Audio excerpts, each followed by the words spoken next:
కొడకండ్ల మండల్లో గతంలో textile park sanction చేయడం జరిగింది. అది ఎట్లుందంటే ఏదో పేరుకి మాత్రం శాంక్షన్ చేసినట్టుగా ఉంది, కానీ దానికి అడ్మినిస్ట్రేటివ్ శాంక్షన్ కూడా లేకుండానే ఎలక్షన్స్ ముందు ఏదో ఆదరా బాదరాగా దానికి ఫౌండేషన్ స్టోన్ వేసిండ్రు. 2023 జూలై సెప్టెంబర్ మధ్యలో దీనికి ఫౌండేషన్ స్టోన్ వేయడం జరిగింది.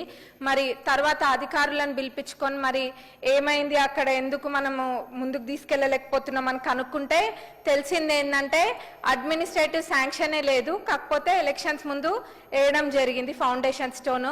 మరి కొడకండ్ల మండలు, దేవరుప్పల ఇంకా చుట్టుపక్కల ఉన్న కొన్ని మండలాలు గ్రామాలలో కూడా చేనేత కార్మికులు ఎంతో మంది ఉంటారు. పద్మశాలి సోదరులు కూడా అక్కడ చాలా మంది ఉంటారు. పక్కనే ఉన్న దేవరుప్పల మండల్లో ఇక్క చీరలు కూడా నేస్తారు అధ్యక్ష. మరి ఇక్కడ కనుక మినీ టెక్స్టైల్ పార్క్ వస్తే చాలా మందికి ఉపాధి కలుగుతుంది. ఇక్కడ మా నియోజకవర్గంలో వేరే వేరే మండలాలలో ఉన్న పద్మశాలి సోదరులు చాలా మంది సూరత్కి వెళ్ళి కూడా ఉపాధి కోసం వెళ్తారు. వాళ్ళందరికీ కూడా ఇక్కడ మినీ టెక్స్టైల్ పార్క్ అయితే ఉపాధి కూడా దొరుకుతుంది.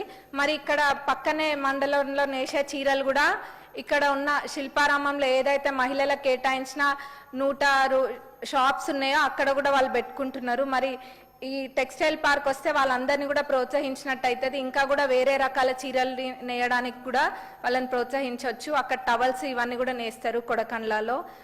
అదే కాకుండా మొత్తము ఎవరైతే చుట్టుపక్కల జనగాం డిస్టిక్ అదంతా ఉన్నారో వాళ్ళందరూ కూడా ఈ మినీ టెక్స్టైల్ పార్క్ ఉపయోగపడుతుంది అధ్యక్ష. మీ ద్వారా కన్సర్న్ మినిస్టర్ గారిని కోరుతున్నాము. మినీ టెక్స్టైల్ పార్క్ అది ఒక 62 crores దాకా ఉంది, దాన్ని శాంక్షన్ చేయవలసిందిగా కోరుతున్నాం అధ్యక్ష. ఇంకా పాలకుర్తి నియోజకవర్గం పాలకుర్తి మండల్లోకి వచ్చేసి సోమేశ్వర స్వామి టెంపుల్, సోమేశ్వర లక్ష్మీ నరసింహ స్వామి టెంపుల్.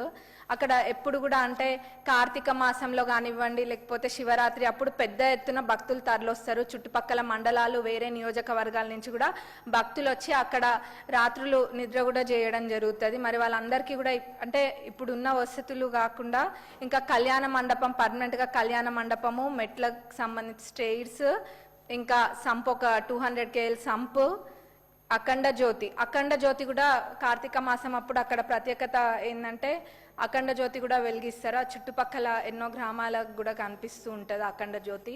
మరి అది కూడా పర్మనెంట్గా అఖండ జ్యోతి కన్స్ట్రక్ట్ చేయాలి అని అంటే ఇవన్నీ కూడా మేము ఎస్టిమేట్ చేపించి పెట్టినాము. మీ ద్వారా కన్సర్న్డ్ మినిస్టర్ గారిని దానికి సంబంధించినవి కూడా ప్రపోజల్స్ ఇస్తాము, అది శాంక్షన్ చేయవలసిందిగా కోరుతున్నాం అధ్యక్ష.